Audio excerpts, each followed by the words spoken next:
ਤੁਸੀਂ ਸੁਣ ਰਹੇ ਹੋ ਕਿਤਾਬ ਤੁਹਾਡੇ ਅਵਚੇਤਨ ਮਨ ਦੀ ਸ਼ਕਤੀ। ਲੇਖਕ ਡਾਕਟਰ ਜੋਸਫ ਮਰਫੀ। 8ਵੇਂ ਭਾਗ ਵਿੱਚ ਸੁਣੋ, ਮਨ ਭਾਉਂਦੇ ਨਤੀਜੇ ਕਿਵੇਂ ਪ੍ਰਾਪਤ ਕਰੀਏ। ਆਵਾਜ਼ ਗੁਰਜੰਟ ਸਿੰਘ ਰੂਪੋਵਾਲੀ। ਵਾਹਿਗੁਰੂ ਜੀ ਕਾ ਖਾਲਸਾ, ਵਾਹਿਗੁਰੂ ਜੀ ਕੀ ਫਤਿਹ। ਸਾਰੀਆਂ ਪ੍ਰਾਰਥਨਾਵਾਂ ਸਫਲ ਨਹੀਂ ਹੁੰਦੀਆਂ। ਹਰ ਵਿਅਕਤੀ ਇਹ ਗੱਲ ਜਾਣਦਾ ਹੈ। ਨਾਸਤਕ ਇਸ ਨਾਲ ਇਹ ਨਤੀਜਾ ਕੱਢਦੇ ਹਨ ਕਿ ਪ੍ਰਾਰਥਨਾ ਕੰਮ ਨਹੀਂ ਕਰ ਸਕਦੀ। ਉਹ ਇਸ ਗੱਲ ਨੂੰ ਨਜ਼ਰ ਅੰਦਾਜ਼ ਕਰ ਦਿੰਦੇ ਹਨ ਕਿ ਸਫਲ ਪ੍ਰਾਰਥਨਾ ਲਈ ਇਸ ਦਾ ਕਾਰਗਰ ਪ੍ਰਯੋਗ ਹੋਣਾ ਚਾਹੀਦਾ ਹੈ ਅਤੇ ਇਸ ਦੇ ਵਿਗਿਆਨਕ ਆਧਾਰ ਦੀ ਸਪਸ਼ਟ ਸਮਝ ਹੋਣੀ ਚਾਹੀਦੀ ਹੈ। ਸਿਰਫ ਤਾਈਓ ਅਸੀਂ ਜਾਣ ਸਕਦੇ ਹਾਂ ਕਿ ਕੋਈ ਖਾਸ ਪ੍ਰਾਰਥਨਾ ਕਾਰਗਰ ਕਿਉਂ ਨਹੀਂ ਹੋਈ ਅਤੇ ਇਸ ਨੂੰ ਜ਼ਿਆਦਾ ਅਸਰਦਾਰ ਬਣਾਉਣ ਲਈ ਸਾਨੂੰ ਕਿਹੜਾ ਵਿਹਾਰਕ ਤਰੀਕਾ ਅਪਣਾਉਣਾ ਚਾਹੀਦਾ ਹੈ। ਜੇਕਰ ਤੁਸੀਂ ਪਾਓ ਕਿ ਤੁਹਾਡੀ ਪ੍ਰਾਰਥਨਾ ਦਾ ਕੋਈ ਨਤੀਜਾ ਨਹੀਂ ਮਿਲ ਰਿਹਾ ਹੈ ਤਾਂ ਕੀ ਕਰਾਂ? ਤੁਹਾਨੂੰ ਇਸ ਅਸਫਲਤਾ ਦੇ ਮੁੱਖ ਕਾਰਨਾਂ ਨੂੰ ਸਮਝ ਲੈਣਾ ਚਾਹੀਦਾ ਹੈ। ਇਹ ਹੈ ਵਿਸ਼ਵਾਸ ਦੀ ਘਾਟ ਤੇ ਬਹੁਤ ਜ਼ਿਆਦਾ ਕੋਸ਼ਿਸ਼। ਕਈ ਲੋਕ ਆਪਣੇ ਅਵਚੇਤਨ ਮਨ ਦੀ ਕਾਰਜਵਿਧੀ ਨੂੰ ਨਹੀਂ ਸਮਝ ਪਾਉਣ ਦੇ ਕਾਰਨ ਆਪਣੀ ਪ੍ਰਾਰਥਨਾ ਨੂੰ ਆਪੇ ਹੀ ਅਸਫਲ ਕਰ ਲੈਂਦੇ ਹਨ। ਜਦੋਂ ਤੁਸੀਂ ਜਾਣ ਜਾਂਦੇ ਹੋ ਕਿ ਤੁਹਾਡਾ ਮਸਤਿਸ਼ਕ ਕਿਵੇਂ ਕੰਮ ਕਰਦਾ ਹੈ ਤਾਂ ਤੁਹਾਡੇ ਵਿੱਚ ਆਤਮ ਵਿਸ਼ਵਾਸ ਆ ਜਾਂਦਾ ਹੈ। ਤੁਹਾਨੂੰ ਯਾਦ ਰੱਖਣਾ ਹੋਵੇਗਾ ਕਿ ਤੁਹਾਡਾ ਅਵਚੇਤਨ ਮਨ ਕਿਸੇ ਵਿਚਾਰ ਨੂੰ ਸਵੀਕਾਰ ਕਰਦੇ ਹੀ ਉਸ ਉੱਤੇ ਤਤਕਾਲ ਅਮਲ ਕਰਨ ਲੱਗਦਾ ਹੈ। ਇਹ ਉਸ ਨਿਸ਼ਾਨੇ ਨੂੰ ਪਾਉਣ ਵਿੱਚ ਅੱਡੀ ਚੋਟੀ ਦਾ ਜ਼ੋਰ ਲਾ ਦਿੰਦਾ ਹੈ। ਇਹ ਤੁਹਾਡੇ ਜ਼ਿਆਦਾ ਡੂੰਘੇ ਮਨ ਦੇ ਸਾਰੇ ਮਾਨਸਿਕ ਤੇ ਅਧਿਆਤਮਕ ਅਸੂਲਾਂ ਨੂੰ ਸਰਗਰਮ ਕਰ ਦਿੰਦਾ ਹੈ। ਇਹ ਅਸੂਲ ਚੰਗੇ ਵਿਚਾਰਾਂ ਦੇ ਨਾਲੋਂ ਨਾਲ ਮਾੜੇ ਵਿਚਾਰਾਂ 'ਤੇ ਵੀ ਲਾਗੂ ਹੁੰਦਾ ਹੈ। ਜੇਕਰ ਤੁਸੀਂ ਆਪਣੇ ਅਵਚੇਤਨ ਮਨ ਦਾ ਨਕਾਰਾਤਮਕ ਪ੍ਰਯੋਗ ਕਰਦੇ ਹੋ ਤਾਂ ਇਹ ਮੁਸ਼ਕਲ, ਅਸਫਲਤਾ ਤੇ ਦੁਚਿੱਤੀ ਪੈਦਾ ਕਰਦਾ ਹੈ। ਜਦੋਂ ਤੁਸੀਂ ਇਸ ਦਾ ਸਿਰਜਣਾਤਮਕ ਪ੍ਰਯੋਗ ਕਰਦੇ ਹੋ ਤਾਂ ਇਹ ਮਾਰਗ ਦਰਸ਼ਨ, ਸੁਤੰਤਰਤਾ ਤੇ ਮਾਨਸਿਕ ਸ਼ਾਂਤੀ ਪ੍ਰਦਾਨ ਕਰਦਾ ਹੈ। ਜੇਕਰ ਤੁਹਾਡੇ ਵਿਚਾਰ ਸਕਾਰਾਤਮਕ, ਸਿਰਜਣਾਤਮਕ ਤੇ ਪ੍ਰੇਮਪੂਰਨ ਹਨ ਤਾਂ ਸਹੀ ਜਵਾਬ ਜ਼ਰੂਰ ਮਿਲੇਗਾ। ਇਸ ਨਾਲ ਇਹ ਸਪਸ਼ਟ ਹੋ ਜਾਂਦਾ ਹੈ ਕਿ ਤੁਹਾਨੂੰ ਅਸਫਲਤਾਵਾਂ ਨੂੰ ਸਰ ਕਰਨ ਲਈ ਬਸ ਇੱਕੋ ਹੀ ਕੰਮ ਕਰਨਾ ਹੈ। ਉਹ ਕੰਮ ਹੈ ਆਪਣੇ ਵਿਚਾਰ ਜਾਂ ਨਿਵੇਦਨ ਨੂੰ ਆਪਣੇ ਅਵਚੇਤਨ ਕੋਲੋਂ ਸਵੀਕਾਰ ਕਰਾਉਣਾ। ਇਸ ਦੀ ਵਾਸਤਵਿਕਤਾ ਨੂੰ ਮਹਿਸੂਸ ਕਰੋ। ਬਾਕੀ ਦਾ ਕੰਮ ਤੁਹਾਡੇ ਮਸਤਿਸ਼ਕ ਦਾ ਨਿਯਮ ਕਰ ਦੇਵੇਗਾ। ਆਪਣੇ ਨਿਵੇਦਨ ਨੂੰ ਆਸਥਾ ਅਤੇ ਵਿਸ਼ਵਾਸ ਨੂੰ ਸੌਂਪੋ, ਤਾਈਓ ਤੁਹਾਡਾ ਅਵਚੇਤਨ ਉਸ ਉੱਤੇ ਕੰਮ ਕਰੇਗਾ ਤੇ ਤੁਹਾਡੀ ਇੱਛਾ ਨੂੰ ਹਕੀਕਤ ਵਿੱਚ ਬਦਲ ਦੇਵੇਗਾ। ਜਦੋਂ ਵੀ ਤੁਸੀਂ ਆਪਣੇ ਅਵਚੇਤਨ ਮਨ ਤੇ ਕਿਸੇ ਕੰਮ ਨੂੰ ਕਰਨ ਦਾ ਦਬਾਅ ਪਾਓਗੇ ਤਾਂ ਤੁਸੀਂ ਅਸਫਲ ਹੋ ਜਾਵੋਗੇ। ਜਿਹੜਾ ਨਤੀਜਾ ਤੁਸੀਂ ਚਾਹੁੰਦੇ ਹੋ ਉਹ ਨੇੜੇ ਆਉਣ ਦੀ ਬਜਾਏ ਜ਼ਿਆਦਾ ਦੂਰ ਹੋ ਜਾਵੇਗਾ। ਤੁਹਾਡਾ ਅਵਚੇਤਨ ਮਨ ਮਾਨਸਿਕ ਦਬਾਅ ਉੱਤੇ ਪ੍ਰਕਿਰਿਆ ਨਹੀਂ ਕਰਦਾ। ਇਹ ਤਾਂ ਤੁਹਾਡੀ ਆਤਸਾ ਜਾਂ ਚੇਤਨ ਮਨ ਦੀ ਸਵੀਕ੍ਰਿਤੀ ਉੱਤੇ ਪ੍ਰਕਿਰਿਆ ਕਰਦਾ ਹੈ। ਨਤੀਜਾ ਪਾਉਣ ਵਿੱਚ ਅਸਫਲ ਹੋਣ ਦਾ ਕਾਰਨ ਇਹ ਵੀ ਹੋ ਸਕਦਾ ਹੈ ਕਿ ਤੁਸੀਂ ਮਾਨਸਿਕ ਤੌਰ 'ਤੇ ਇਹੋ ਜਿਹੀਆਂ ਗੱਲਾਂ ਕਰ ਰਹੇ ਹੋਵੋ, ਸਥਿਤੀ ਵਿਗੜਦੀ ਜਾ ਰਹੀ ਹੈ, ਮੇਰੀ ਇੱਛਾ ਕਦੇ ਪੂਰੀ ਨਹੀਂ ਹੋਵੇਗੀ, ਮੈਨੂੰ ਕੋਈ ਰਾਹ ਨਜ਼ਰ ਨਹੀਂ ਆ ਰਿਹਾ, ਕੋਈ ਆਸ ਨਹੀਂ ਹੈ, ਮੈਨੂੰ ਨਹੀਂ ਪਤਾ ਕਿ ਕੀ ਕਰਨਾ ਹੈ, ਮੈਂ ਉਲਝਣ ਵਿੱਚ ਹਾਂ। ਜਦੋਂ ਤੁਸੀਂ ਇਸ ਤਰ੍ਹਾਂ ਦੀਆਂ ਗੱਲਾਂ ਸੋਚਦੇ ਹੋ ਤਾਂ ਤੁਹਾਨੂੰ ਅਵਚੇਤਨ ਮਨ ਵੱਲੋਂ ਕੋਈ ਪ੍ਰਤੀਕਿਰਿਆ ਜਾਂ ਸਹਿਯੋਗ ਨਹੀਂ ਮਿਲਦਾ। ਸਮਾਂ ਕੱਟਦੇ ਫੌਜੀ ਵਾਂਗ ਤੇ ਨਾ ਤੇ ਤੁਸੀਂ ਅੱਗੇ ਵਧਦੇ ਹੋ ਤੇ ਨਾ ਹੀ ਪਿੱਛੇ ਹਟਦੇ ਹੋ। ਦੂਜੇ ਸ਼ਬਦਾਂ 'ਚ ਤੁਸੀਂ ਕਿਤੇ ਵੀ ਨਹੀਂ ਪੁੱਜਦੇ। ਮੰਨ ਲਓ ਤੁਸੀਂ ਕਿਸੇ ਟੈਕਸੀ 'ਤੇ ਬੈਠੇ ਅਤੇ ਡਰਾਈਵਰ ਨੂੰ ਕੋਈ ਅੱਧਾ ਦਰਜਨ ਵੱਖਰੀਆਂ ਵੱਖਰੀਆਂ ਥਾਵਾਂ ਦੱਸ ਦਿਓ। ਉਹ ਬੁਰੀ ਤਰ੍ਹਾਂ ਬੌਖਲਾ ਜਾਵੇਗਾ। ਹੋ ਸਕਦਾ ਹੈ ਉਹ ਤੁਹਾਨੂੰ ਕਿਤੇ ਵੀ ਲੈ ਜਾਣ ਤੋਂ ਇਨਕਾਰ ਕਰ ਦੇਵੇ। ਜੇਕਰ ਉਹ ਤੁਹਾਡੇ ਨਿਰਦੇਸ਼ਾਂ ਦੀ ਪਾਲਣਾ ਕਰਨ ਦੀ ਕੋਸ਼ਿਸ਼ ਵੀ ਕਰੇ ਤਾਂ ਵੀ ਹੋ ਸਕਦਾ ਹੈ ਕਿ ਉਹ ਇੰਜ ਨਹੀਂ ਕਰ ਪਾਵੇਗਾ। ਕੋਈ ਨਹੀਂ ਜਾਣਦਾ ਕਿ ਤੁਸੀਂ ਕਿੱਥੇ ਪੁੱਜੋਗੇ। ਇੰਜ ਤਦੋਂ ਹੀ ਹੁੰਦਾ ਹੈ ਜਦੋਂ ਤੁਸੀਂ ਆਪਣੇ ਅਵਚੇਤਨ ਮਨ ਦੀ ਵਿਸ਼ਾਲ ਸ਼ਕਤੀਆਂ ਦੇ ਨਾਲ ਕੰਮ ਕਰਦੇ ਹੋ। ਤੁਹਾਡੇ ਮਨ ਵਿੱਚ ਇੱਕ ਸਪਸ਼ਟ ਵਿਚਾਰ ਹੋਣਾ ਚਾਹੀਦਾ ਹੈ। ਤੁਹਾਨੂੰ ਇੱਕ ਨਿਸ਼ਚਿਤ ਨਿਰਣੇ 'ਤੇ ਪੁੱਜਣਾ ਚਾਹੀਦਾ ਹੈ ਕਿ ਕੋਈ ਰਾਹ ਹੈ। ਬਿਮਾਰੀ ਜਾਂ ਪਰੇਸ਼ਾਨ ਕਰਨ ਵਾਲੀ ਸਮੱਸਿਆ ਦਾ ਕੋਈ ਸਮਾਧਾਨ ਹੈ। ਸਿਰਫ ਤੁਹਾਡੇ ਅਵਚੇਤਨ ਦੇ ਅੰਦਰਲੀ ਅਸੀਮ ਬੁੱਧੀ ਜਵਾਬ ਜਾਣਦੀ ਹੈ। ਜਦੋਂ ਤੁਸੀਂ ਆਪਣੇ ਚੇਤਨ ਮਨ ਵਿੱਚ ਇਸ ਸਪਸ਼ਟ ਨਤੀਜੇ 'ਤੇ ਪੁੱਜਦੇ ਹੋ ਤਾਂ ਤੁਹਾਡਾ ਮਸਤਿਸ਼ਕ ਨਿਰਣਾ ਕਰ ਲੈਂਦਾ ਹੈ ਅਤੇ ਤੁਹਾਨੂੰ ਆਪਣੇ ਵਿਸ਼ਵਾਸ ਦੇ ਅਨੁਰੂਪ ਹੀ ਫਲ ਮਿਲਦਾ ਹੈ। ਆਰਾਮ ਨਾਲ ਕੀਤਾ ਕੰਮ ਚੰਗੀ ਤਰ੍ਹਾਂ ਹੁੰਦਾ ਹੈ। ਇੱਕ ਵਿਅਕਤੀ ਦੀ ਅੰਗੀਠੀ ਕੜਾਕੇ ਦੀ ਠੰਡ ਵਿੱਚ ਖਰਾਬ ਹੋ ਗਈ। ਉਸ ਨੇ ਮਕੈਨਿਕ ਨੂੰ ਬੁਲਾਇਆ, ਜੋ ਫੌਰਨ ਹੀ ਆ ਗਿਆ। ਉਸ ਨੇ ਅੱਧੇ ਘੰਟੇ ਵਿੱਚ ਅੰਗੀਠੀ ਨੂੰ ਠੀਕ ਕਰ ਦਿੱਤਾ ਤੇ ਮਾਲਕ ਨੂੰ $200 ਦਾ ਬਿੱਲ ਥਮਾ ਦਿੱਤਾ। ਕਿ ਬਿੱਲ ਦੇਖ ਕੇ ਮਾਲਕ ਗੁੱਸੇ ਨਾਲ ਚੀਕਿਆ, ਇਸ ਵਿੱਚ ਤੁਹਾਨੂੰ ਜ਼ਰਾ ਵੀ ਸਮਾਂ ਨਹੀਂ ਲੱਗਾ। ਤੁਸੀਂ ਕੀ ਕੀਤਾ ਹੈ? ਬਸ ਇੱਕ ਨਿੱਕਾ ਜਿਹਾ ਪੁਰਜਾ ਹੀ ਤਾਂ ਬਦਲਿਆ ਹੈ। ਇਸ ਨਿੱਕੇ ਜਿਹੇ ਪੁਰਜੇ ਦੇ $200 ਮੰਗਣ ਦੀ ਤੁਹਾਡੀ ਹਿੰਮਤ ਕਿਵੇਂ ਹੋਈ? ਇਸ ਦਾ ਮੁੱਲ ਤਾਂ $5 ਵੀ ਨਹੀਂ ਹੋਵੇਗਾ।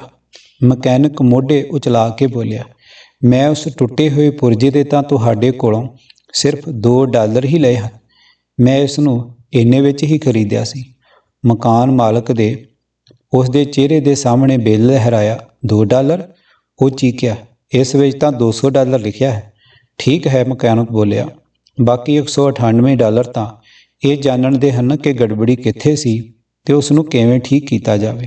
ਤੁਹਾਡਾ ਅਵਚੇਤਨ ਮਨ ਮਾਸਟਰ ਮਕੈਨਿਕ ਹੈ। ਉਹ ਬੜਾ ਸਮਝਦਾਰ ਹੈ। ਉਹ ਤੁਹਾਡੇ ਸਰੀਰ ਦੇ ਕਿਸੇ ਵੀ ਅੰਗ ਨੂੰ ਠੀਕ ਕਰਨ ਦੇ ਰਾਹ ਤੇ ਤਰੀਕੇ ਜਾਣਦਾ ਹੈ। ਸਿਹਤ ਦਾ ਆਦੇਸ਼ ਦਿਓ, ਤੁਹਾਡਾ ਅਵਚੇਤਨ ਸਿਹਤ ਦਾ ਨਿਰਮਾਣ ਕਰ ਦੇਵੇਗਾ। ਲੇਕਿਨ ਇਸ ਕੰਮ ਨੂੰ ਆਰਾਮ ਨਾਲ ਕਰਨਾ ਜ਼ਰੂਰੀ ਹੈ। ਆਰਾਮ ਨਾਲ ਚੰਗੀ ਤਰ੍ਹਾਂ ਹੁੰਦਾ ਹੈ। ਵਿਸਤ੍ਰਿਤ ਵੇਰਵਾ ਤੇ ਸਾਧਨਾਂ ਦੇ ਬਾਰੇ ਸੋਚ ਵਿਚਾਰ ਕੇ ਨਿਰਾਸ਼ ਹੋਣ ਦੀ ਲੋੜ ਨਹੀਂ ਹੈ। ਬਸ ਇੰਨਾ ਜਾਣ ਲਵੋ ਕਿ ਅੰਤਮ ਨਤੀਜਾ ਕੀ ਹੋਵੇਗਾ। ਆਪਣੀ ਸਮੱਸਿਆ ਦੇ ਸੁਖਤ ਸਮਾਧਾਨ ਨੂੰ ਮਹਿਸੂਸ ਕਰੋ, ਚਾਹੇ ਇਹ ਸਿਹਤ, ਪੈਸੇ ਜਾਂ ਲੋਕਾਂ ਦੇ ਵਿਵਹਾਰ ਨਾਲ ਸੰਬੰਧਿਤ ਹੋਵੇ। ਯਾਦ ਰੱਖੋ ਕਿ ਗੰਭੀਰ ਬਿਮਾਰੀ ਤੋਂ ਠੀਕ ਹੋਣ 'ਤੇ ਤੁਹਾਨੂੰ ਕਿਵੇਂ ਮਹਿਸੂਸ ਹੋਇਆ ਸੀ। ਇਹ ਕਦੀ ਵੀ ਨਾ ਭੁੱਲੋ ਕਿ ਤੁਹਾਡੀ ਭਾਵਨਾ ਅਵਚੇਤਨ ਪ੍ਰਦਰਸ਼ਨ ਦਾ ਪੈਮਾਨਾ ਹੈ। ਤੁਹਾਨੂੰ ਨਵੇਂ ਵਿਚਾਰਾਂ ਨੂੰ ਸਾਕਾਰ ਰੂਪ ਵਿੱਚ ਪੂਰੀ ਨਿਸ਼ਠਾ ਨਾਲ ਮਹਿਸੂਸ ਕਰਨਾ ਚਾਹੀਦਾ ਹੈ। ਭਵਿੱਖ ਵਿੱਚ ਵਾਪਰਨ ਵਾਲੀ ਘਟਨਾ ਵਾਂਗ ਨਹੀਂ, ਬਲਕਿ ਇਸ ਤਰ੍ਹਾਂ ਜਿਵੇਂ ਇਹ ਦਰਅਸਲ ਇਸੇ ਵੇਲੇ ਹੋ ਰਹੀ ਹੋਵੇ। ਇੱਛਾ ਸ਼ਕਤੀ ਨਹੀਂ, ਕਲਪਨਾ ਸ਼ਕਤੀ ਦਾ ਇਸਤੇਮਾਲ ਕਰੋ। ਅਵਚੇਤਨ ਮਨ ਦੀਆਂ ਸ਼ਕਤੀਆਂ ਦੀ ਮਦਦ ਲੈਣਾ ਕਿਸੇ ਰੁਕਾਵਟ ਦੇ ਖਿਲਾਫ ਸੰਘਰਸ਼ ਕਰਨ ਵਾਂਗ ਨਹੀਂ ਹੈ। ਜ਼ਿਆਦਾ ਕਰੜੀ ਮਿਹਨਤ ਕਰਨ ਨਾਲ ਜ਼ਿਆਦਾ ਚੰਗੇ ਨਤੀਜੇ ਨਹੀਂ ਮਿਲਦੇ। ਦੀ ਬਜਾਏ ਇਸੇ ਕਾਰਨ ਮਿਲਣ ਵਾਲੇ ਨਤੀਜੇ ਤੇ ਸੁਤੰਤਰਤਾ ਦੀ ਸਾਕਾਰ ਤਸਵੀਰ ਦੇਖੋ। ਤੁਸੀਂ ਪਾਓਗੇ ਕਿ ਤੁਹਾਡੀ ਬੁੱਧੀ ਟੰਗ ਅੜਾਉਣ, ਸਮੱਸਿਆ ਨੂੰ ਸੁਲਝਾਉਣ ਦੇ ਤਰੀਕੇ ਲੱਭਣ ਤੇ ਤੁਹਾਡੇ ਅਵਚੇਤਨ ਤੇ ਉਹਨਾਂ ਤਰੀਕਿਆਂ ਨੂੰ ਥੋਪਣ ਦੀ ਕੋਸ਼ਿਸ਼ ਕਰੇਗੀ। ਇਸ ਦਾ ਵਿਰੋਧ ਕਰੋ। ਸਮੱਸਿਆ ਸੁਲਝਾਉਣ ਦੇ ਆਪਣੇ ਬੌਧਿਕ ਕੋਸ਼ਿਕਾਂ ਨੂੰ ਦੂਰ ਕਰ ਦਿਓ। ਬੱਚਿਆਂ ਵਰਗੀ ਚਮਤਕਾਰ ਕਰਨ ਵਾਲੀ ਸੌਖੀ ਆਸਾ ਰੱਖਣ ਵਿੱਚ ਜੁਟੇ ਰਹੋ। ਇਹ ਤਸਵੀਰ ਦੇਖੋ ਕਿ ਤੁਹਾਨੂੰ ਕੋਈ ਰੋਗ ਜਾਂ ਸਮੱਸਿਆ ਨਹੀਂ। ਆਪਣੀ ਮਨਭਾਉਂਦੀ ਸਥਿਤੀ ਦੀ ਭਾਵਨਾਤਮਕ ਤਸੱਲੀ ਦੀ ਕਲਪਨਾ ਕਰੋ। ਇਸ ਪ੍ਰਕਿਰਿਆ ਨਾਲ ਸਾਰੀਆਂ ਜਟਿਲਤਾਵਾਂ ਹਟਾ ਦਿਓ। ਸੌਖਾ ਤਰੀਕਾ ਸਭ ਤੋਂ ਵਧੀਆ ਹੁੰਦਾ ਹੈ। ਅਨੁਸ਼ਾਸਿਤ ਕਲਪਨਾ ਕਿਵੇਂ ਚਮਤਕਾਰ ਕਰਦੀ ਹੈ। ਆਪਣੇ ਅਵਚੇਤਨ ਮਨ ਤੋਂ ਪ੍ਰਤੀਕਿਰਿਆ ਪਾਉਣ ਦਾ ਇੱਕ ਅਦਭੁਤ ਤਰੀਕਾ ਅਨੁਸ਼ਾਸਿਤ ਜਾਂ ਵਿਗਿਆਨਕ ਕਲਪਨਾ ਸ਼ਕਤੀ ਦਾ ਪ੍ਰਯੋਗ ਕਰਨਾ ਹੈ। ਜਿਵੇਂ ਕਿ ਅਸੀਂ ਦੇਖ ਚੁੱਕੇ ਹਾਂ, ਅਵਚੇਤਨ ਮਨ ਸਰੀਰ ਦਾ ਆਰਕੀਟੈਕਟ ਤੇ ਨਿਰਮਾਤਾ ਹੈ। ਇਹ ਤੁਹਾਡੀਆਂ ਸਾਰੀਆਂ ਮਹੱਤਵਪੂਰਨ ਕਾਰਜ ਪ੍ਰਣਾਲੀਆਂ ਨੂੰ ਨਿਯੰਤਰਿਤ ਕਰਦਾ ਹੈ। ਬਾਈਬਲ ਕਹਿੰਦੀ ਹੈ, ਤੁਸੀਂ ਪ੍ਰਾਰਥਨਾ ਵਿੱਚ ਜੋ ਵੀ ਮੰਗੋਗੇ, ਵਿਸ਼ਵਾਸ ਕਰਨ ਤੇ ਤੁਹਾਨੂੰ ਮਿਲੇਗਾ। ਵਿਸ਼ਵਾਸ ਕਰਨਾ ਕਿਸੇ ਚੀਜ਼ ਨੂੰ ਸੱਚ ਮੰਨਣਾ ਹੈ। ਇਸ ਦੇ ਹੋਣ ਦੀ ਆਸ ਵਿੱਚ ਜਿਉਣਾ ਹੈ। ਜਦ ਤੁਸੀਂ ਇਸ ਅਵਸਥਾ ਵਿੱਚ ਰਹਿੰਦੇ ਹੋ ਤਾਂ ਤੁਹਾਡੀ ਪ੍ਰਾਰਥਨਾ ਪੂਰੀ ਹੋ ਜਾਵੇਗੀ। ਪ੍ਰਾਰਥਨਾ ਵਿੱਚ ਸਫਲਤਾ ਪਾਉਣ ਦੇ 3 ਪੈਂਡੇ। ਸਫਲ ਪ੍ਰਾਰਥਨਾ ਲਈ 3 ਮੁੱਢਲੇ ਜਾਂ ਬੁਨਿਆਦੀ ਪੈਂਡੇ ਦੀਆਂ ਲੋੜ ਹੁੰਦੀ ਹੈ। ਨੰਬਰ 1, ਸਮੱਸਿਆ ਨੂੰ ਸਵੀਕਾਰ ਕਰਨਾ ਜਾਂ ਮੰਨਣਾ। ਨੰਬਰ 2, ਸਮੱਸਿਆ ਨੂੰ ਅਵਚੇਤਨ ਮਨ ਦੇ ਹਵਾਲੇ ਕਰ ਦੇਣਾ। ਸਿਰਫ ਇਹੀ ਇਸ ਨੂੰ ਸੁਲਝਾਉਣ ਦਾ ਸਭ ਤੋਂ ਪ੍ਰਭਾਵੀ ਸਮਾਧਾਨ ਹੈ। ਨੰਬਰ 3, ਡੂੰਘੇ ਵਿਸ਼ਵਾਸ ਦੀ ਸ਼ਾਂਤ ਅਨੁਭੂਤੀ ਰੱਖੋ ਕਿ ਇਹ ਕੰਮ ਹੋ ਚੁੱਕਿਆ ਹੈ। ਸੰਕੋਚ ਤੇ ਸ਼ੰਕਾਵਾਂ ਤੁਹਾਡੀ ਪ੍ਰਾਰਥਨਾ ਨੂੰ ਸਿਰਫ ਕਮਜ਼ੋਰ ਕਰਦੀ ਹੈ। ਆਪਣੇ ਆਪ ਨੂੰ ਇਹ ਨਾ ਕਹੋ, ਕਾਸ਼ ਮੈਂ ਠੀਕ ਹੋ ਜਾਂਦਾ, ਜਾਂ ਮੈਨੂੰ ਇਹ ਆਸ ਹੈ ਕਿ ਇਹ ਕਾਰਗਰ ਹੋਵੇਗਾ। ਜਿਹੜਾ ਵੀ ਕੰਮ ਹੋਣਾ ਹੈ ਉਸ ਦੇ ਬਾਰੇ ਵਿੱਚ ਤੁਹਾਡੀ ਭਾਵਨਾਵਾਂ ਨਾਲ ਹੀ ਨਤੀਜੇ ਤੈਅ ਹੁੰਦੇ। ਮੰਨ ਲਓ ਕਿ ਤੁਹਾਨੂੰ ਇਕਸਾਰਤਾ ਜ਼ਰੂਰੀ ਮਿਲੇਗੀ। ਮੰਨ ਲਓ ਕਿ ਤੁਹਾਨੂੰ ਸਿਹਤ ਜ਼ਰੂਰੀ ਮਿਲੇਗੀ। ਅਵਚੇਤਨ ਮਨ ਦੀ ਅਸੀਮ ਉਪਚਾਰਕ ਸ਼ਕਤੀ ਦਾ ਜ਼ਰੀਆ ਬਣ ਕੇ ਤੁਸੀਂ ਪ੍ਰਭਾਵੀ ਬਣਾਉਂਦੇ ਹਨ। ਸੇਧ ਦੇ ਵਿਚਾਰ ਨੂੰ ਅਵਚੇਤਨ ਮਨ ਤੱਕ ਪੂਰੇ ਵਿਸ਼ਵਾਸ ਨਾਲ ਪਹੁੰਚਾਓ, ਫਿਰ ਆਰਾਮ ਨਾਲ ਬੈਠ ਜਾਓ। ਆਪਣੇ ਆਪ ਨੂੰ ਇਸ ਦੀ ਸ਼ਕਤੀ ਤੇ ਭਰੋਸੇ ਛੱਡ ਦਿਓ। ਹਰ ਸਥਿਤੀ ਤੇ ਪਰਿਸਥਿਤੀ ਵਿੱਚ ਕਹੋ, ਇਹ ਵੀ ਗੁਜ਼ਰ ਜਾਵੇਗਾ। ਆਰਾਮ ਤੇ ਵਿਸ਼ਵਾਸ ਦੇ ਨਾਲ ਤੁਸੀਂ ਅਵਚੇਤਨ ਮਨ ਵਿੱਚ ਵਿਚਾਰ ਭਰਦੇ ਹੋ। ਇਸ ਨਾਲ ਵਿਚਾਰ ਦੇ ਪਿੱਛੋਂ ਦੀ ਗਤੀਮਾਨ ਊਰਜਾ ਨੂੰ ਕਿਰਿਆਸ਼ੀਲ ਹੋਣੇ ਅਤੇ ਵਿਚਾਰ ਨੂੰ ਸਾਕਾਰ ਕਰਨ ਦੀ ਸਮਰੱਥਾ ਮਿਲਦੀ ਹੈ। ਤੁਹਾਨੂੰ ਪ੍ਰਾਰਥਨਾ ਦੇ ਵਿਪਰੀਤ ਨਤੀਜੇ ਕਿਉਂ ਮਿਲ ਸਕਦੇ ਹਨ? ਇਸਮਾਇਲ ਕੂਏ ਇੱਕ ਪ੍ਰਸਿੱਧ ਫ੍ਰੈਂਚ ਮਨੋਵਿਗਿਆਨੀ ਹਨ, ਜਿਨ੍ਹਾਂ ਦੇ ਅਮਰੀਕਾ ਵਿੱਚ ਬਹੁਤ ਸਾਰੇ ਪ੍ਰਸ਼ੰਸਕ ਹਨ। ਉਹਨਾਂ ਨੇ ਇੱਕ ਮਹੱਤਵਪੂਰਨ ਗੱਲ ਕਹੀ ਸੀ, ਜਦ ਤੁਹਾਡੀ ਇੱਛਾਵਾਂ ਤੇ ਕਲਪਨਾ ਵਿੱਚ ਸੰਘਰਸ਼ ਹੋਵੇਗਾ ਤਾਂ ਹਰ ਵਾਰੀ ਤੁਹਾਡੀ ਕਲਪਨਾ ਦੀ ਜਿੱਤ ਹੋਵੇਗੀ। ਉਹ ਇਸ ਨੂੰ ਵਿਪਰੀਤ ਯਤਨ ਦਾ ਨਿਯਮ ਕਹਿੰਦੇ ਹਨ। ਮੰਨ ਲਓ ਤੁਹਾਨੂੰ ਜ਼ਮੀਨ ਤੇ ਪਏ ਹੋਏ ਇੱਕ ਸੌੜੇ ਜਿਹੇ ਫੱਟੇ ਤੇ ਚੱਲਣ ਨੂੰ ਕਿਹਾ ਜਾਵੇ। ਤੁਸੀਂ ਬਿਨਾਂ ਕੋਈ ਸਵਾਲ ਕੀਤੇ ਇੰਜ ਆਸਾਨੀ ਨਾਲ ਕਰ ਲਵੋਗੇ। ਲੇਕਿਨ ਮੰਨ ਲਓ ਉਹੀ ਪਟਿਆ 20 ਫੁੱਟ ਉੱਚੀ 2 ਦੀਵਾਰਾਂ ਦੇ ਵਿਚਕਾਰ ਰੱਖਿਆ ਹੋਵੇ ਕਿ ਤੁਸੀਂ ਉਸ ਉੱਤੇ ਚੱਲੋਗੇ? ਕੀ ਤੁਸੀਂ ਇੰਜ ਕਰ ਪਾਓਗੇ? ਸ਼ਾਇਦ ਨਹੀਂ। ਫੱਟੇ ਨੂੰ ਪਾਰ ਕਰਨ ਦੀ ਤੁਹਾਡੀ ਇੱਛਾ ਤੁਹਾਡੀ ਕਲਪਨਾ ਨਾਲ ਸੰਘਰਸ਼ ਕਰੇਗੀ। ਤੁਸੀਂ ਕਲਪਨਾ ਕਰ ਲਵੋਗੇ ਕਿ ਤੁਸੀਂ ਫੱਟੇ ਤੇ ਲੜਖੜਾ ਰਹੇ ਹੋ ਤੇ ਉਨੀ ਉਚਾਈ ਤੋਂ ਜ਼ਮੀਨ ਤੇ ਡਿੱਗ ਰਹੇ ਹੋ ਸਕਦਾ ਹੈ ਫੱਟੇ ਤੇ ਚੱਲਣ ਦਾ ਤੁਹਾਡਾ ਬੜਾ ਮਨ ਹੋਵੇ, ਲੇਕਿਨ ਡਿੱਗਣ ਦਾ ਡਰ ਤੁਹਾਨੂੰ ਰੋਕ ਦੇਵੇਗਾ। ਤੁਸੀਂ ਆਪਣੀ ਕਲਪਨਾ ਤੇ ਜਿੱਤ ਹਾਸਲ ਕਰਨ ਜਾਂ ਇਸ ਨੂੰ ਦਬਾਉਣ ਦੀ ਜਿੰਨੀ ਵੀ ਕੋਸ਼ਿਸ਼ ਕਰੋਗੇ, ਡਿੱਗਣ ਦਾ ਵਿਚਾਰ ਓਨਾ ਹੀ ਮਜ਼ਬੂਤ ਹੋਵੇਗਾ। ਮੈਂ ਆਪਣੀ ਅਸਫਲਤਾ ਤੋਂ ਉੱਭਰਨ ਲਈ ਇੱਛਾ ਸ਼ਕਤੀ ਦਾ ਪ੍ਰਯੋਗ ਕਰਾਂਗਾ ਦਾ ਵਿਚਾਰ ਅਸਫਲਤਾ ਦੇ ਵਿਚਾਰ ਨੂੰ ਪ੍ਰਬਲ ਬਣਾਉਂਦਾ ਹੈ। ਮਾਨਸਿਕ ਕੋਸ਼ਿਸ਼ ਅਕਸਰ ਆਪਣੀ ਹਾਰ ਵੱਲ ਲੈ ਜਾਂਦਾ ਹੈ ਅਤੇ ਚਾਹੇ ਗਏ ਨਤੀਜੇ ਵਿਰੋਧੀ ਨਤੀਜੇ ਉਤਪੰਨ ਕਰ ਦਿੰਦਾ ਹੈ। ਇੱਛਾ ਸ਼ਕਤੀ ਤੇ ਧਿਆਨ ਕੇਂਦਰਿਤ ਕਰਨਾ ਇਸ ਗੱਲ ਤੇ ਜ਼ੋਰ ਦੇਣਾ ਹੈ ਕਿ ਤੁਹਾਡੇ ਵਿੱਚ ਸ਼ਕਤੀ ਦੀ ਘਾਟ ਹੈ। ਇਹ ਤਾਂ ਇਸ ਤਰ੍ਹਾਂ ਦਾ ਫੈਸਲਾ ਕਰਨਾ ਹੈ ਕਿ ਆਪ ਹਰੇ ਹਿਪੋਪੋਟਸ ਦੇ ਬਾਰੇ ਬਿਲਕੁਲ ਨਹੀਂ ਸੋਚੋਗੇ। ਇਸ ਨਿਰਣੇ ਨਾਲ ਹਿਪੋਪੋਟਸਮ ਤੁਹਾਡੇ ਦਿਮਾਗ ਤੇ ਵੀ ਹਾਵੀ ਹੋ ਜਾਂਦਾ ਹੈ ਅਤੇ ਅਵਚੇਤਨ ਹਮੇਸ਼ਾ ਸਭ ਤੋਂ ਪ੍ਰਬਲ ਵਿਚਾਰ ਤੇ ਪ੍ਰਤੀਕਿਰਿਆ ਕਰਦਾ ਹੈ। ਤੁਹਾਡਾ ਅਵਚੇਤਨ ਦੋ ਵਿਰੋਧੀ ਵਿਚਾਰਾਂ ਵਿੱਚੋਂ ਜ਼ਿਆਦਾ ਪ੍ਰਬਲ ਵਿਚਾਰ ਨੂੰ ਸਵੀਕਾਰ ਕਰ ਲਵੇਗਾ। ਸ਼ਾਇਦ ਤੁਸੀਂ ਇਹ ਸੋਚ ਰਹੇ ਹੋ, ਮੈਂ ਸਿਹਤ ਚਾਹੁੰਦਾ ਹਾਂ, ਮੈਨੂੰ ਇਹ ਕਿਉਂ ਨਹੀਂ ਮਿਲਦੀ? ਮੈਂ ਬੜੀ ਕੋਸ਼ਿਸ਼ ਕਰ ਰਿਹਾ ਹਾਂ, ਮੈਨੂੰ ਨਤੀਜਾ ਕਿਉਂ ਨਹੀਂ ਮਿਲ ਰਿਹਾ? ਮੈਨੂੰ ਜੰਮ ਕੇ ਪ੍ਰਾਰਥਨਾ ਕਰਨ ਲਈ ਆਪਣੇ ਆਪ ਨੂੰ ਮਜ਼ਬੂਤ ਕਰਨਾ ਹੋਵੇਗਾ। ਮੈਨੂੰ ਆਪਣੀ ਸਾਰੀ ਇੱਛਾ ਸ਼ਕਤੀ ਦਾ ਪ੍ਰਯੋਗ ਕਰਨਾ ਹੋਵੇਗਾ। ਤੁਹਾਨੂੰ ਇਹ ਮਹਿਸੂਸ ਕਰਨਾ ਹੋਵੇਗਾ ਕਿ ਤੁਹਾਡੇ ਕੋਲੋਂ ਕਿੱਥੇ ਗਲਤੀ ਹੋ ਰਹੀ ਹੈ। ਦੇਖੋ, ਤੁਸੀਂ ਬਹੁਤ ਜ਼ਿਆਦਾ ਕੋਸ਼ਿਸ਼ ਕਰ ਰਹੇ ਹੋ। ਕਦੇ ਵੀ ਆਪਣੇ ਅਵਚੇਤਨ ਮਨ ਨੂੰ ਮਜ਼ਬੂਤ ਕਰਨ ਦੀ ਕੋਸ਼ਿਸ਼ ਨਾ ਕਰੋ। ਕਦੇ ਵੀ ਆਪਣੀ ਇੱਛਾ ਸ਼ਕਤੀ ਰਾਹੀਂ ਉਸ ਤੋਂ ਆਪਣਾ ਵਿਚਾਰ ਸਵੀਕਾਰ ਕਰਾਉਣ ਦੀ ਕੋਸ਼ਿਸ਼ ਨਾ ਕਰੋ। ਇੰਜ ਦੀਆਂ ਕੋਸ਼ਿਸ਼ਾਂ ਦਾ ਨਾਕਾਮਯਾਬ ਹੋਣਾ ਤੈਅ ਹੈ। ਇਸ ਤਰ੍ਹਾਂ ਅਕਸਰ ਤੁਹਾਨੂੰ ਉਸ ਚੀਜ਼ ਦੇ ਵਿਪਰੀਤ ਚੀਜ਼ ਮਿਲਦੀ ਹੈ ਜਿਸ ਦੇ ਲਈ ਤੁਸੀਂ ਪ੍ਰਾਰਥਨਾ ਕੀਤੀ ਹੋਵੇ। ਯਤਨ ਤੋਂ ਹੀਣਾ ਤਰੀਕਾ ਜ਼ਿਆਦਾ ਚੰਗਾ ਹੈ। ਕਿ ਤੁਹਾਡੇ ਨਾਲ ਇਹੋ ਜਿਹੀ ਘਟਨਾ ਵਾਪਰੀ ਹੈ? ਮੰਨ ਲਓ ਤੁਸੀਂ ਕਿਸੇ ਤਰ੍ਹਾਂ ਦੀ ਪ੍ਰੀਖਿਆ ਵਿੱਚ ਬੈਠੇ ਹੋ। ਤੁਸੀਂ ਪੜ੍ਹਾਈ ਤੇ ਸਮੱਗਰੀ ਦੀ ਪ੍ਰੀਖਿਆ ਵਿੱਚ ਬੜਾ ਸਮਾਂ ਲਾਇਆ। ਤੁਹਾਨੂੰ ਲੱਗਦਾ ਹੈ ਕਿ ਤੁਸੀਂ ਬੜਾ ਕੁਝ ਜਾਣਦੇ ਹੋ, ਲੇਕਿਨ ਪ੍ਰੀਖਿਆ ਵਿੱਚ ਕੋਰੀ ਕਾਪੀ ਦੇਖਣ ਤੇ ਤੁਸੀਂ ਪਾਉਂਦੇ ਹੋ ਕਿ ਤੁਹਾਡਾ ਦਿਮਾਗ ਤਾਂ ਉਸ ਤੋਂ ਜ਼ਿਆਦਾ ਕੋਰਾ ਹੈ। ਵਿਸ਼ੇ ਦਾ ਸਾਰਾ ਗਿਆਨ ਅਚਨਚੇਤ ਹੀ ਤੁਹਾਡਾ ਸਾਥ ਛੱਡ ਗਿਆ। ਤੁਹਾਨੂੰ ਇੱਕ ਵੀ ਪ੍ਰਸੰਗਿਕ ਵਿਚਾਰ ਚੇਤੇ ਨਹੀਂ ਆਉਂਦਾ। ਤੁਸੀਂ ਆਪਣੇ ਦੰਦ ਮੀਚਦੇ ਹੋ ਤੇ ਆਪਣੀ ਸਾਰੀ ਇੱਛਾ ਸ਼ਕਤੀ ਨੂੰ ਸੱਦਾ ਦਿੰਦੇ ਹੋ, ਲੇਕਿਨ ਤੁਸੀਂ ਜਿੰਨੀ ਜ਼ਿਆਦਾ ਕੋਸ਼ਿਸ਼ ਕਰਦੇ ਹੋ, ਗਿਆਨ ਓਨਾ ਹੀ ਜ਼ਿਆਦਾ ਦੂਰ ਭੱਜ ਜਾਂਦਾ ਹੈ। ਨਿਰਾਸ਼ ਹੋ ਕੇ ਤੁਸੀਂ ਪ੍ਰੀਖਿਆ ਦੇ ਕਮਰੇ ਤੋਂ ਬਾਹਰ ਨਿਕਲ ਆਉਂਦੇ ਹੋ। ਮਾਨਸਿਕ ਦਬਾਅ ਘੱਟ ਹੋ ਜਾਂਦਾ ਹੈ।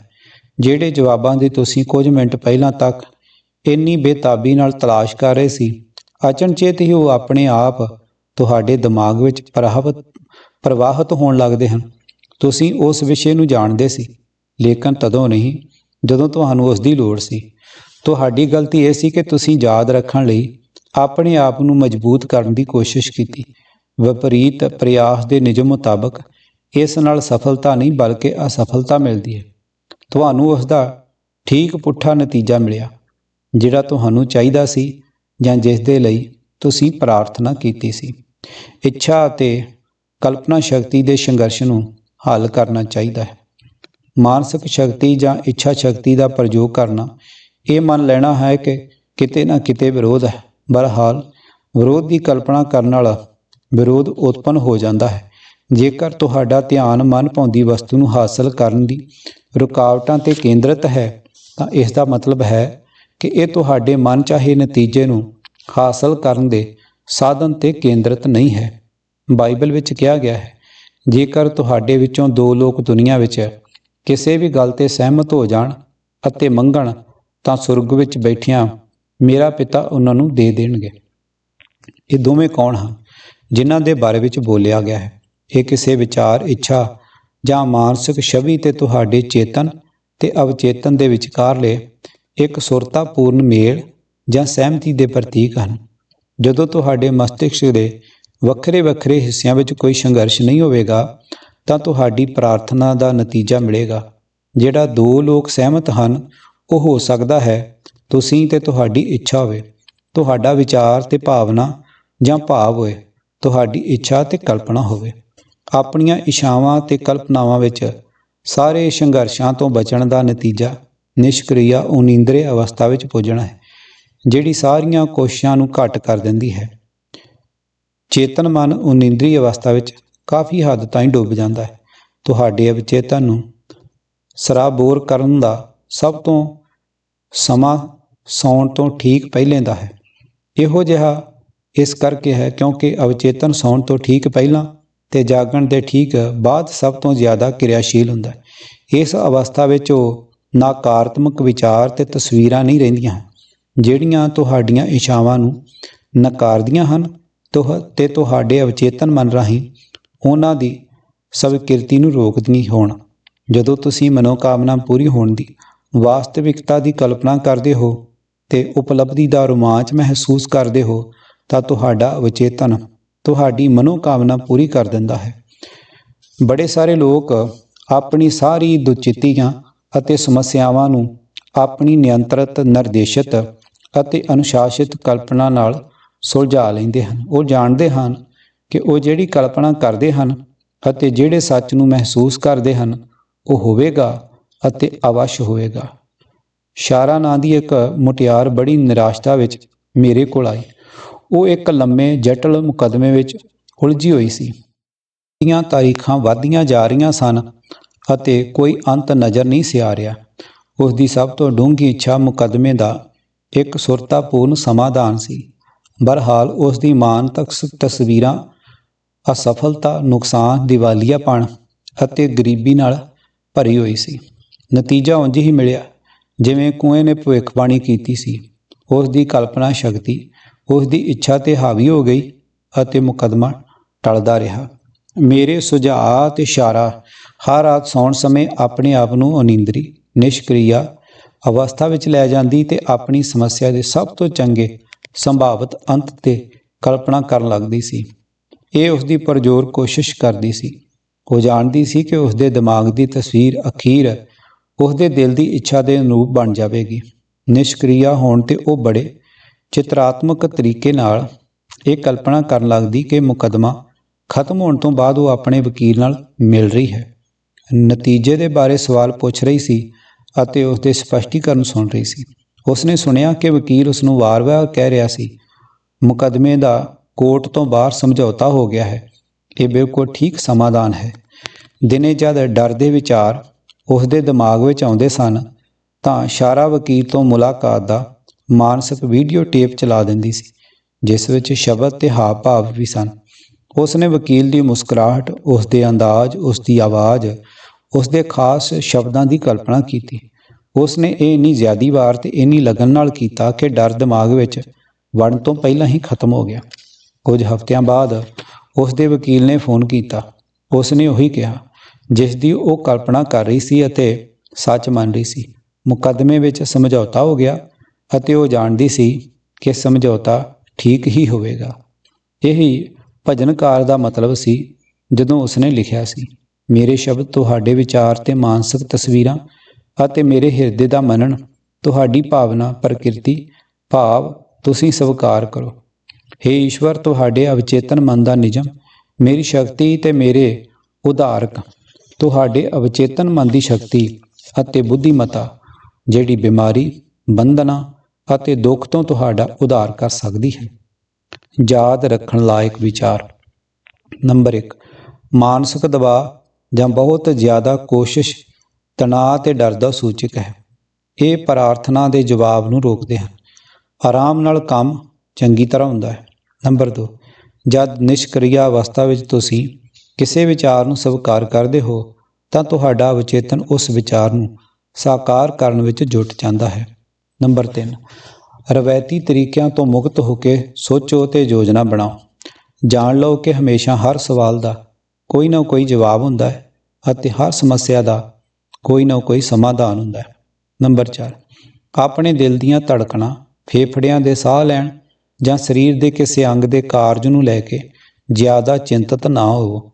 ਆਪਣੇ ਅਵਚੇਤਨ 'ਤੇ ਪੂਰਾ ਭਰੋਸਾ ਕਰੋ ਅਤੇ ਵਾਰ-ਵਾਰ ਦਾਅਵਾ ਕਰੋ ਕਿ ਸਹੀ ਕੰਮ ਹੋ ਰਿਹਾ ਹੈ। ਸਿਹਤ ਦੀ ਭਾਵਨਾ ਨਾਲ ਸਿਹਤ ਉਤਪੰਨ ਹੁੰਦੀ ਹੈ। ਦੌਲਤ ਦੀ ਭਾਵਨਾ ਨਾਲ ਦੌਲਤ ਉਤਪੰਨ ਹੁੰਦੀ ਹੈ। ਤੁਹਾਡੀ ਭਾਵਨਾ ਕਿਵੇਂ ਹੈ? ਨੰਬਰ 6, ਕਲਪਨਾ ਤੁਹਾਡੀ ਸਭ ਤੋਂ ਵੱਡੀ ਆਂਤਰਿਕ ਸ਼ਕਤੀ ਹੈ। ਚੰਗੀ ਅਤੇ ਸੋਹਣੀਆਂ ਚੀਜ਼ਾਂ ਦੀ ਕਲਪਨਾ ਕਰੋ।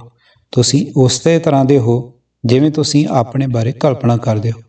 ਨੰਬਰ 7, ਅਨਿੰਦਰੀ ਅਵਸਥਾ ਵਿੱਚ ਚੇਤਨ ਤੇ ਅਵਚੇਤਨ ਮਨ ਦੇ ਵਿਚਕਾਰ ਸੰਘਰਸ਼ ਨਹੀਂ ਹੁੰਦਾ। ਸੌਣ ਤੋਂ ਪਹਿਲਾਂ ਆਪਣੀ ਇੱਛਾ ਦੇ ਪੂਰਨ ਹੋਣ ਦੀ ਵਾਰ-ਵਾਰ ਕਲਪਨਾ ਕਰੋ। ਸ਼ਾਂਤੀ ਨਾਲ ਸੌਂ ਜਾਓ ਤੇ ਖੁਸ਼ੀ ਨਾਲ ਜਾਗੋ।